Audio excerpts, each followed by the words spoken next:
For I know the plans I have for you, declares the Lord, plans to prosper you and not to harm you, plans to give you hope and a future. Jeremiah 29:11.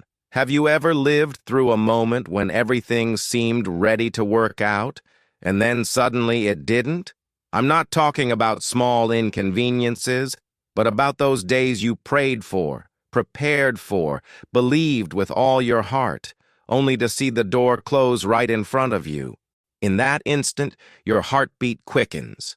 Your mind floods with questions, and somewhere deep inside, a quiet doubt whispers, God, why did you allow this? Today I want to tell you the story of Maria Clara, a mother who, just like you and me, carried dreams, fears, and silent battles. That morning, she believed her life was about to change forever, but a few minutes of delay turned everything upside down. What she didn't know was that the path God had written for her didn't go through that door, but through another one she had yet to discover. Stay with me until the end, because you might realize that the doors that closed in your life weren't the end, but the beginning of something greater. And before we move on, tell me in the comments, have you ever experienced a no that changed everything?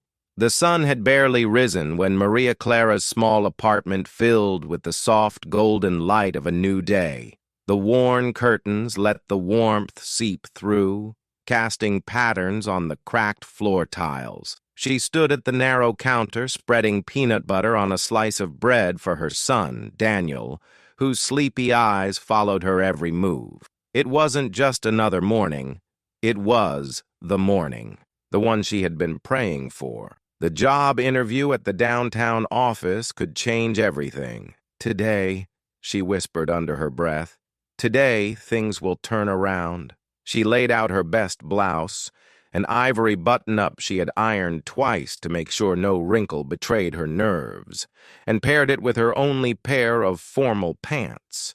The shoes, though scuffed at the edges, had been polished until they caught the light. Every detail mattered. Every choice, from her neatly tied hair to the light scent of lavender on her wrists, felt like an unspoken promise to herself and to God. She was ready. Still, a strange knot tightened in her stomach, one she tried to ignore. Daniel sat at the table, swinging his legs, munching on his bread, and watching her with a seriousness far beyond his years. "You're gonna get it, Mom," he said simply, as if the outcome was already written. She smiled, kissed the top of his head, and felt her heart swell. She wanted to believe him, wanted to believe that all the closed doors of the past months had been leading to this one that would finally open. She didn't know that, in a way, he was right, but not in the way she imagined. The clock on the wall ticked louder than usual. She had timed everything perfectly. 15 minutes to walk to the bus stop, 20 to reach downtown, and 10 to compose herself before stepping inside the building. As she grabbed her bag, her eyes landed on the Bible by the door, open from the night before. The verse she had read echoed in her mind, one about trusting God's timing. She brushed it off, certain her timing was enough. She kissed Daniel goodbye, promising to bring back a small treat if things went well. The hallway outside smelled faintly of fresh paint from a neighbor's recent renovations, and the morning air was crisp with the scent of rain yet to fall. Her heels clicked against the worn steps of the old building, each sound marking her steady pace toward a future she thought she understood. Halfway down the block, a delivery truck blocked her path, forcing her to take the longer route. She frowned but kept going, her breath visible in the cool morning air. Every step felt like a countdown to something important. She didn't realize the first hand of the clock had already shifted against her favor. She turned the corner and spotted the bus stop ahead. But the bus, the only bus that could get her there on time, was already pulling away. Her heart sank, her pace quickened, but the vehicle didn't slow. She stood there, breathless, watching the taillights disappear, a silent battle between panic and denial beginning in her chest. Maria Clara checked her watch, calculating, hoping, bargaining with time itself. She told herself there would be another bus, another chance. But as she waited, the minutes began to slip through her fingers like sand, and somewhere far ahead, a door was already swinging shut. The second bus wasn't supposed to take long. That's what Maria Clara kept telling herself as she shifted her weight from one foot to the other, glancing at the street as if sheer willpower could make it appear. The cold morning air bit at her cheeks, and the hum of the city waking up felt unusually loud. Footsteps, car horns, snippets of conversations she couldn't focus on. Every tick of her watch sounded like a warning. She was running out of time. When the bus finally appeared, she boarded with a rushed smile to the driver, fumbling for the fare. The seats were almost full, the only one left wedged between a man scrolling his phone and a woman balancing a grocery bag on her lap. The scent of coffee mixed with exhaust fumes made her stomach turn. She clutched her bag tightly, her mind rehearsing the polite, confident answers she'd planned for the interview. But with each red light the bus stopped at, her pulse quickened. She could almost feel the opportunity slipping away. She tried not to look at her watch again, but the temptation was unbearable. 8:55 a.m. She still had to get off, walk 3 blocks, and reach the office by 9. A single minute late could ruin everything. She forced herself to breathe slowly, telling herself that the receptionist might be forgiving, that maybe they would understand. Deep down, she knew she was lying to herself. The bus lurched forward, then stopped again. This time, the driver muttered something under his breath. Traffic congestion. Up ahead, she could see the blur of brake lights stretching for blocks. The seconds began to stretch painfully, each one pulling her further away from the life she was trying to grasp. She tapped her foot, biting her lip, resisting the urge to jump off and run the rest of the way. Finally, her stop came into view. She squeezed past the other passengers and stepped onto the pavement, the cool air rushing over her face. She glanced down the street. 3 blocks had never looked so long. She tightened her grip on her bag and started walking fast, her heels clacking in quick, uneven rhythms. Her breath fogged in front of her, her heart pounding in sync with her steps. 1 block down, she caught sight of the office building. Its glass facade reflected the pale morning light, the entrance marked by tall wooden doors that seemed both welcoming and intimidating. She imagined herself walking through them, smiling, ready. She didn't notice the man inside locking them from the other side. By the time she reached the steps, her legs ached and her chest burned from the rush. She reached for the door handle with a hopeful smile, only to feel the resistance of solid wood. No movement, no sound. The building was sealed shut, and through the glass, the empty lobby stared back at her like a silent verdict. She stood there, her hand still on the handle, frozen in disbelief. And then, from somewhere behind her, came the sound of slow, deliberate footsteps drawing closer. She kept her hand on the handle a heartbeat longer, as if the metal could change its mind. The reflection in the glass showed a woman who had prepared, believed, and arrived, only a minute too late. Inside, a lone security light hummed. Outside, the city moved around her as if nothing had happened. "Please," she whispered, tapping the door once, twice, the sound small against the morning rush. No answer. No movement. Hope, which had been a steady flame since dawn, flickered in the wind. A receptionist appeared briefly at the far end of the lobby, eyes on a clipboard, then vanished down a corridor before Maria Clara could wave. She knocked, softly at first, then with the kind of urgency that makes knuckles sting. Her breath fogged the glass in a pale oval. She wiped it with her sleeve, searching for anyone who might look her way. Somewhere deep inside, a phone rang and went silent. She checked her watch. 9:02. 2 minutes, but it felt like a verdict. Maybe there's a side entrance. She hurried along the building's edge, heels ticking against stone, and found a service door with a keypad.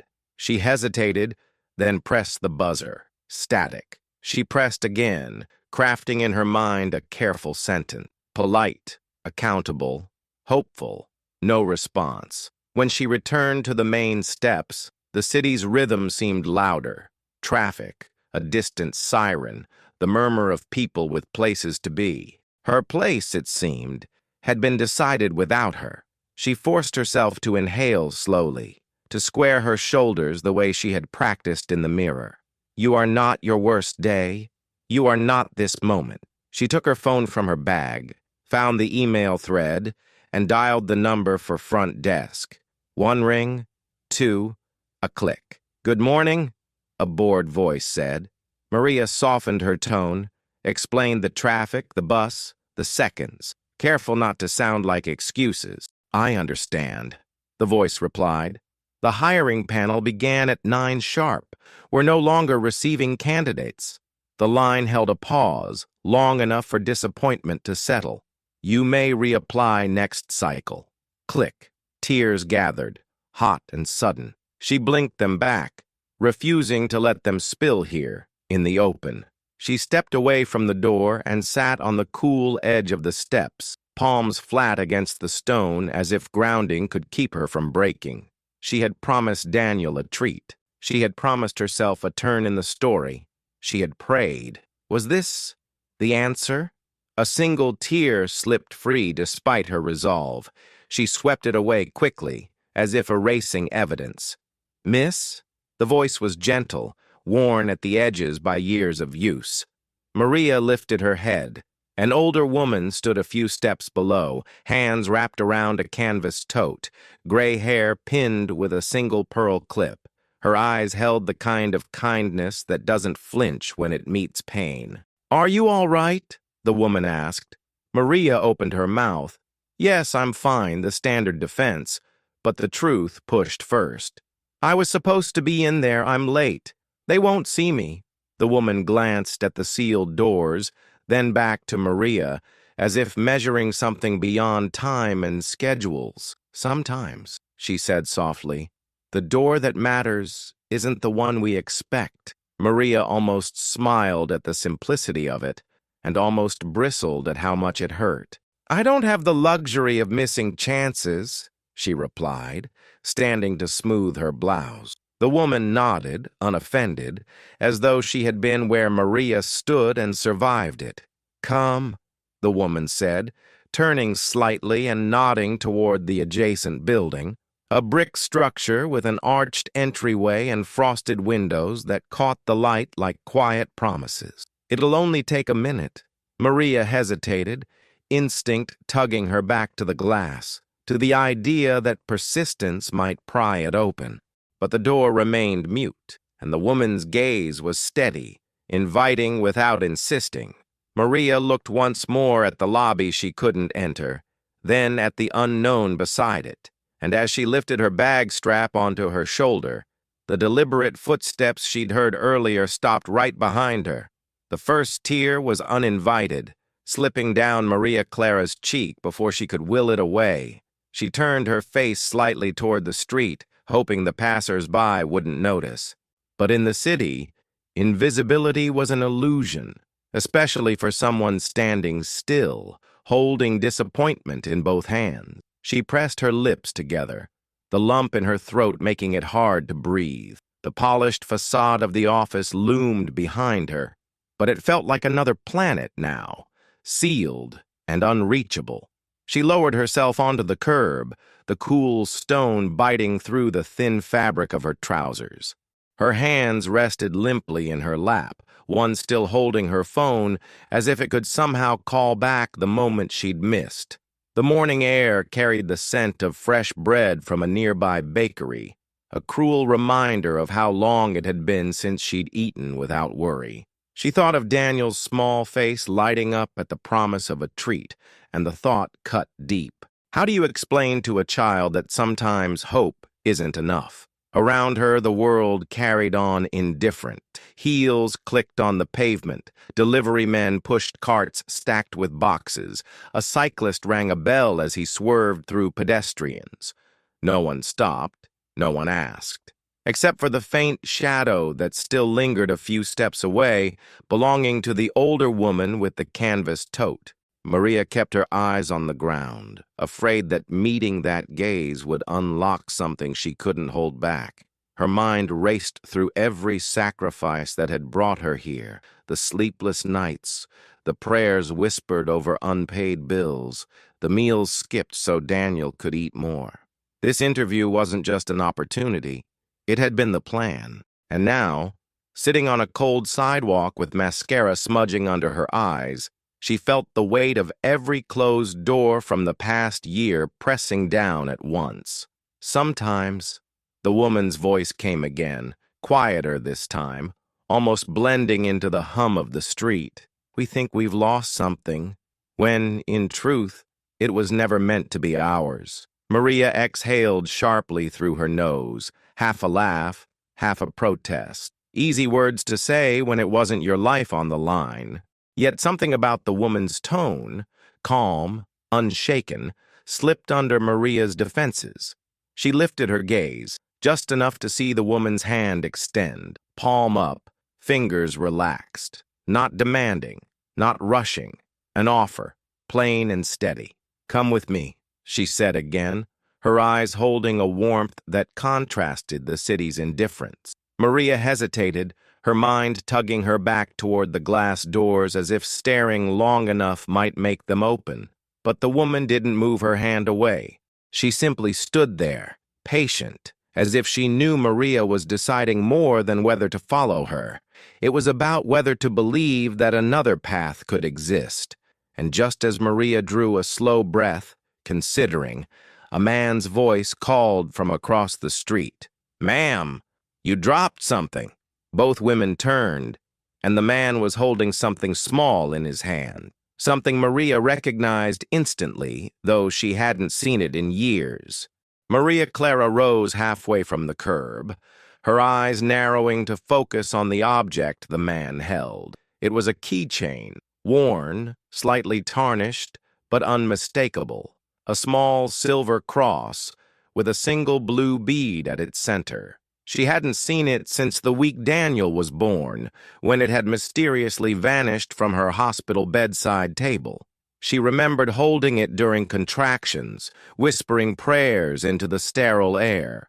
How it had found its way here, now, in the hands of a stranger on a busy city street, was a question too strange to answer. She stepped toward him slowly, as if any sudden movement might break the spell. Where did you find that?" she asked, her voice lower than the noise of the traffic. The man shrugged, offering it forward. "It was lying right there by your feet. Must have slipped from your bag." But Maria knew it hadn't been there when she sat down. She would have noticed. She always noticed the cross. Her hand closed around it, and a subtle warmth spread into her palm, like sunlight through glass. The older woman's gaze didn't leave Maria's face. There was no surprise in her eyes, only the faintest hint of recognition, as if the moment were part of something she'd been expecting. "It's yours?" she asked softly. Maria nodded, her throat tight. It was my mother's. I thought I lost it forever." The woman's lips curved into the ghost of a smile. "Some things don't stay lost. Sometimes they return when you need them most." A gust of wind swirled down the street, carrying the sound of a distant church bell striking the half-hour. Maria glanced back at the sealed office doors. 10 minutes ago, she would have given anything to be inside that lobby. Now, with the cold metal of the cross warming against her skin, she wasn't so sure. Her heart pounded with the strange, uneasy sense that her morning had been redirected by something or someone beyond her control. The man tipped his head politely and moved on, disappearing into the flow of pedestrians. Maria stood still, cross in hand, the noise of the city fading to a low hum. The older woman adjusted the strap of her tote and nodded again toward the brick building beside them. "Come," she said, this time with a tone that was both invitation and assurance. "There's something you should see." Maria's feet resisted for a beat, habit and fear anchoring her to the sidewalk. But as her fingers closed tighter around the cross, she felt a pull, not from the woman, but from deep within herself. She took one step, then another, toward the arched entryway. The frost-patterned glass above the door caught the morning light like a halo. Her hand was inches from the door handle when she caught sight of a figure moving inside, silhouetted against the light, waiting, as if they had known she was coming all along. The figure inside stood just beyond the frosted glass, their outline softened by the diffused light. Maria Clara hesitated, her hand suspended over the door handle as if the next movement might alter the course of her entire day. Behind her, the city's noise felt distant, muffled by the quiet weight of this moment. The older woman stepped forward, gently pushing the door open with the familiarity of someone who had done it countless times. The hinges gave a low, welcoming creak, and a wave of warm air spilled out, carrying the faint scent of coffee and something sweeter, vanilla, perhaps. Maria crossed the threshold and found herself in a small lobby lined with worn wooden benches and sunlit walls painted in a soft cream. A bulletin board held pinned photographs, smiling faces, handwritten notes, and flyers for community gatherings. The air felt different here, slower, calmer, untouched by the rush outside. Her eyes drifted to a long table at the center, set with a silver coffee urn, a plate of fresh rolls, and a vase of daisies that seemed almost too bright for winter. The figure she'd seen from the street turned out to be a man in his late 60s, with neatly combed white hair and a sweater the color of moss. He greeted her with a nod, his eyes kind but searching. "So you found her," he said to the older woman, as if this meeting had been an expected chapter in a book they both knew. Maria frowned slightly, unsure whether to speak or simply listen. The woman responded with a quiet, "Yes, I did." The man gestured toward the table. "Have something to eat. You look like you've been running against the day." Maria's first instinct was to refuse.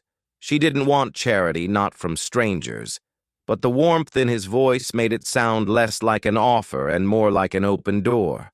She sat at the edge of a bench, her fingers still wrapped tightly around the silver cross in her pocket. The woman poured her a cup of coffee, the steam curling upward in delicate spirals. As she took the first sip, Maria realized her shoulders had dropped, her muscles unclenching in ways she hadn't noticed they were tense.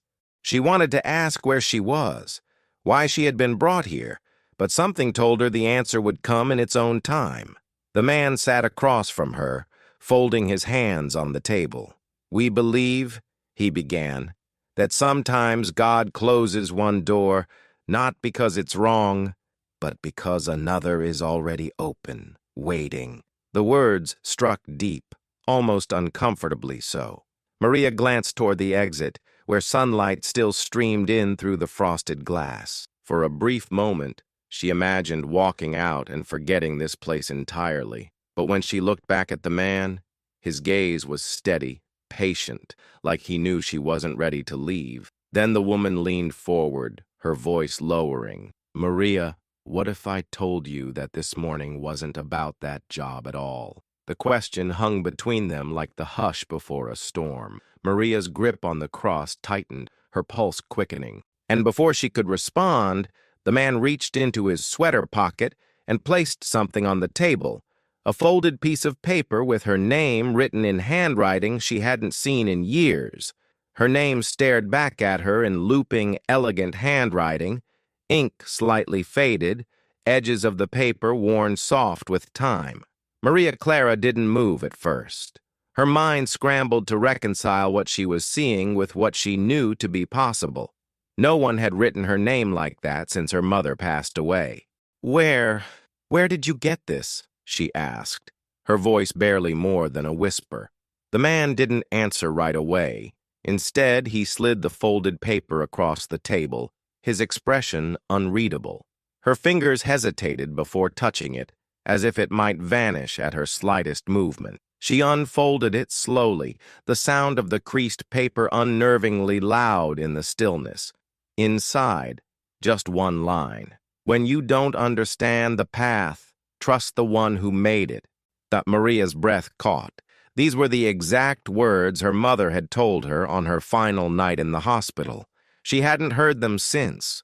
Her eyes lifted sharply to the man and the older woman, who exchanged a glance so subtle it felt like it wasn't meant for her to notice.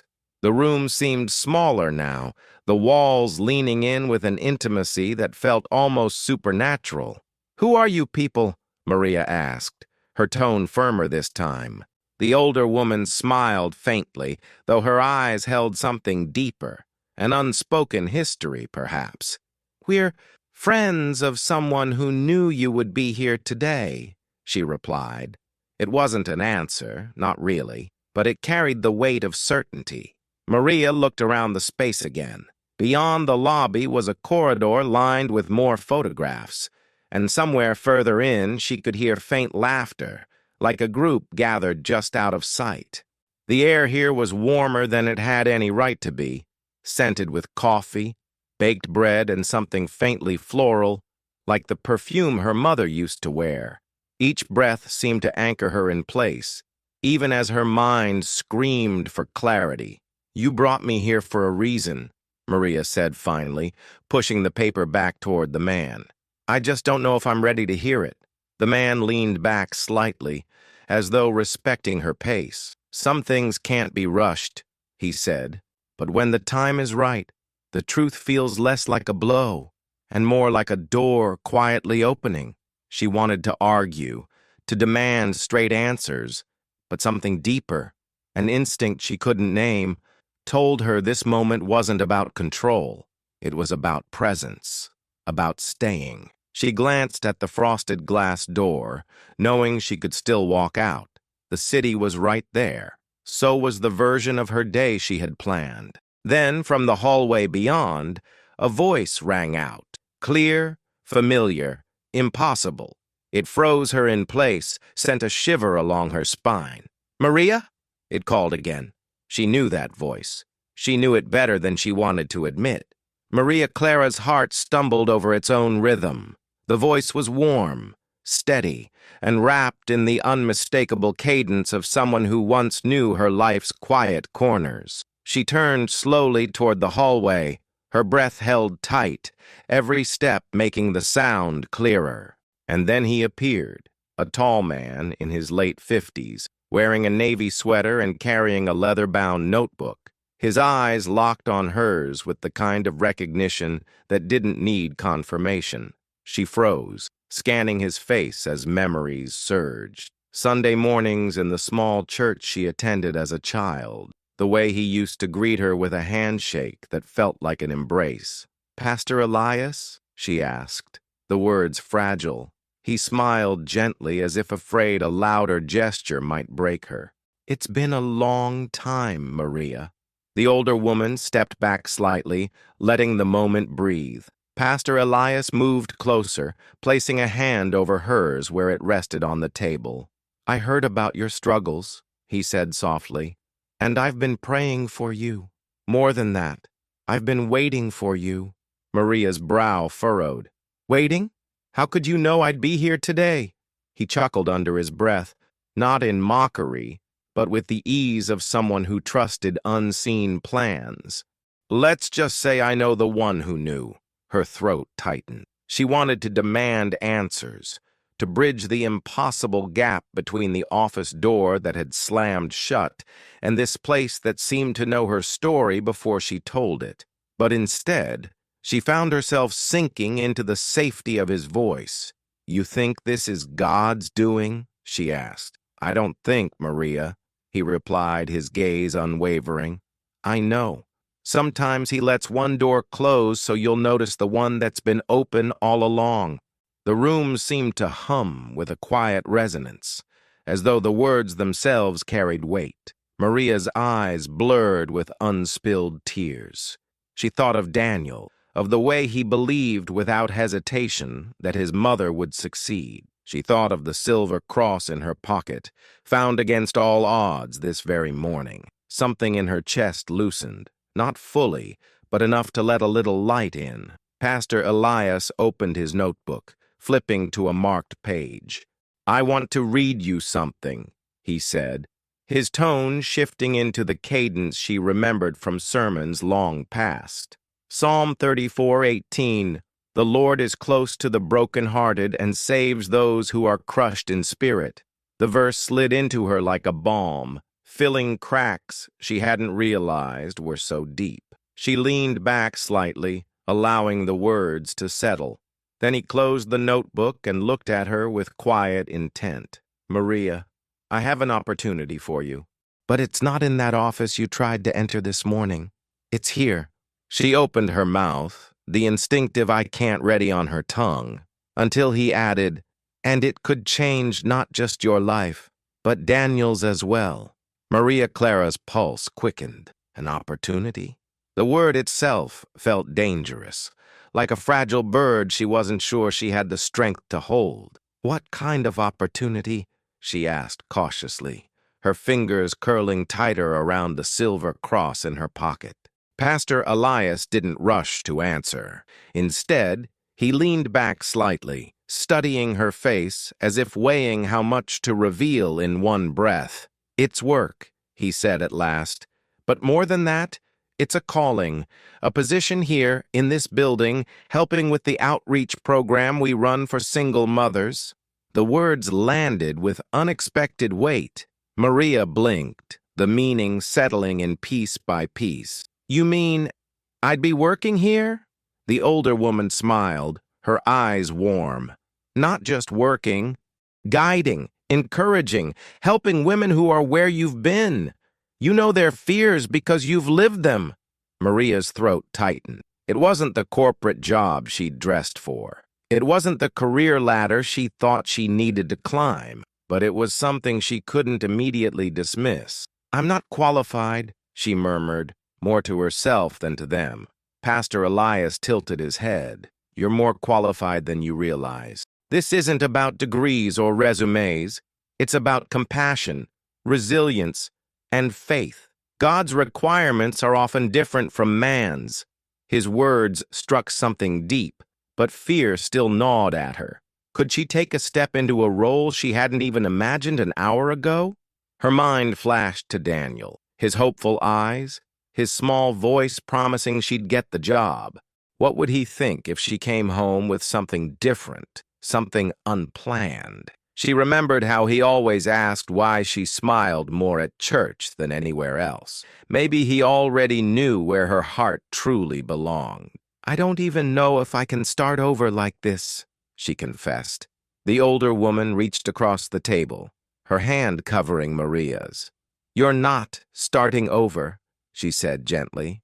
"You're stepping into where you were meant to be all along."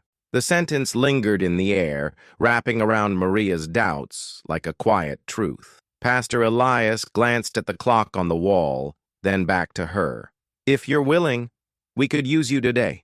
There's a meeting in the back room in 15 minutes. A few young mothers who could use a listening ear." The suddenness of it made her heart race. "Today? Already?" She opened her mouth to answer, but the words caught. And just as she began to speak, the front door creaked open. A cold gust swept in, carrying with it a figure who stepped into the light, someone Maria instantly recognized, but hadn't seen in years. The figure stood just inside the doorway, the light from the street framing them like a silhouette from another lifetime. Maria Clara's breath caught in her chest. "Rafaela?" The name left her lips as a half-question, half-prayer. The woman nodded slowly, a smile breaking across her face. A smile Maria hadn't seen since high school, back when they shared whispered dreams and promises in the quiet corners of their small town. They had lost touch when life scattered them in different directions, each pulled by its own storms. Rafaela stepped forward, the faint chill of the outside air following her. "I heard you were here," she said softly, her voice carrying both surprise and certainty. "And I I wanted to see you." They embraced, the kind of hug that bridges years in a heartbeat. For a moment, Maria forgot the closed office door, the cold sidewalk, the sting of rejection. All that remained was the undeniable sense that every twist of her morning had been leading here. When they pulled apart, Pastor Elias stood with that knowing look again, as if the puzzle pieces had just clicked into place. "Rafaela is one of our program coordinators," he explained. "She's been helping young mothers find their footing, and I believe the two of you have work to do together." Maria glanced at Rafaela, who nodded with quiet enthusiasm. "I know you, Maria," she said. "You'll make a difference here, more than you realize." Maria looked around the warm, sunlit room one last time, the bulletin board of smiling faces, the scent of fresh bread, the sound of quiet laughter somewhere down the hall. She thought of Daniel, waiting at home. She could already imagine telling him about this place, this purpose, and watching his eyes light up. The thought settled in her chest like a promise kept. The fear didn't vanish, but it no longer controlled her.